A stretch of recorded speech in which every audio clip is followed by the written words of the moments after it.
మీడియాలో బ్రేకింగ్ న్యూస్లో వచ్చింది. ఎమ్మెల్సీ రామచంద్రారెడ్డి గారు తెలుగుదేశం పార్టీలో చేరబోతున్నారనేది. దాని మీద మీకు వివరణ ఇవ్వదలుచుకున్నాను. ఎమ్మెల్సీ రామచంద్రారెడ్డి గారి అవసరము తెలుగుదేశం పార్టీకి లేదు. ఈ మధ్యకాలంలో మీకు అందరికీ తెలుసు, ఆయన ఒక యాక్సిడెంట్ జరిగి కొంతమంది విద్యార్థులకు గాయాలయ్యడం జరిగింది. స్కూలు యాజమాన్యం యొక్క బాధ్యతారహిత చర్యల వలన పిల్లలు గాయపడడం జరిగింది.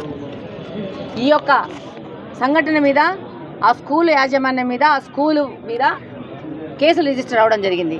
దీంట్లోంచి తప్పించుకోవడానికి వీళ్ళు ఒక షెల్టర్ లాగా తెలుగుదేశం పార్టీలో మేము చేరబోతున్నామని చెప్పి లీకులు ఇచ్చి ఒక మీడియాలో హల్చల్ చేసి ప్రజల్లో ఒక కన్ఫ్యూజన్ వాతావరణం గురి చేసి ఈ విధంగా లబ్ధి పొందాలనుకుంటే ఎమ్మెల్సీ గారికి చెప్తున్నాము, ఇలాంటి ఉపాయాలు ఇలాంటి కుయుక్తులు మీరు ప్లీజ్ మానుకోండి. మిమ్మల్ని తీసుకోవడానికి తెలుగుదేశం పార్టీకి అంత ఇంట్రెస్ట్ లేదు.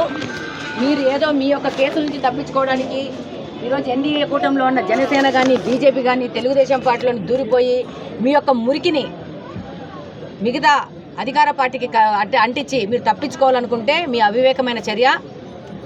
మీకు గుర్తుంటుందో లేదో, మీరు నన్ను ఒక మాట మాట్లాడినారు, కడపలో గల్లీలో వదిలేస్తే ఆమె ఇంటికి కూడా చేరలేదని చెప్పి. ఒక్కసారి ఆ మాటను గుర్తుపెట్టుకోండి.